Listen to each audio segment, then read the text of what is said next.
Hello friends, let us now learn some important points about the interstitial fluid and edema. Okay, interstitial fluid can be of two types. It can be either exudate or transudate. Exudate is inflammatory extravascular fluid which is high in concentration and it has increased cellular debris, and the specific gravity of an exudate is more than 1.020.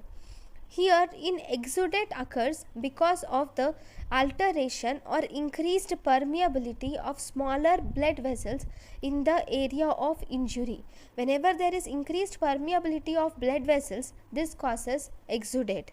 In transudate, there is low protein content is seen. The specific gravity of transudate is less than 1.012 because of osmotic and hydrostatic imbalance.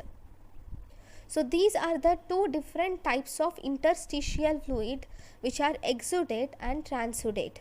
Either of these will cause edema. So what are the main causes of edema? Edema can occur due to increased hydrostatic pressure. This will cause the movement of water away from itself, whereas decreased plasma osmotic pressure and lymphatic obstruction, that is either lymphedema, or it can be due to sodium retention or inflammation. So whenever, see, this is the arteriole, these are the capillary network, and finally we have veins. So whenever there is increased hydrostatic pressure in the blood vessel, the water will move from the blood vessel to the extracellular fluid. So this will cause edema.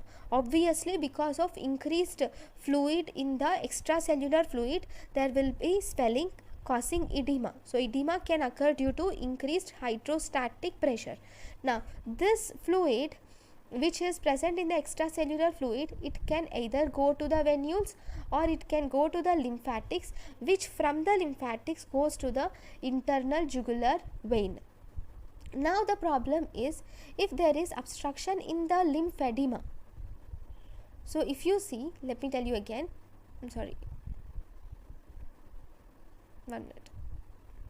Yeah, if there is obstruction in the lymphatics, obviously this fluid which is entering from the extracellular fluid into the lymphatics, this fluid cannot enter. So as a result, there will be definitely increased fluid in the extracellular fluid, resulting in edema, right? Number one possibility.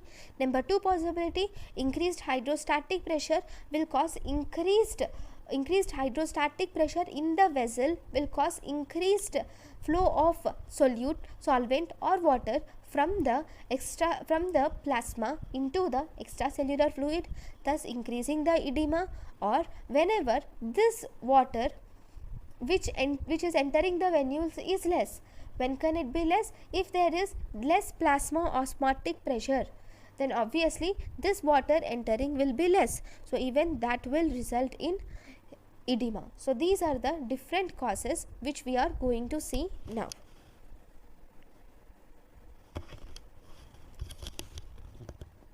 That is obstruction.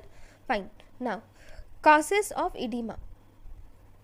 Decreased hydrostatic pressure can occur in increased hydrostatic pressure occurs in congestive heart failure, ascites, venous obstruction due to thrombosis or physical inactivity, or arterial dilatation.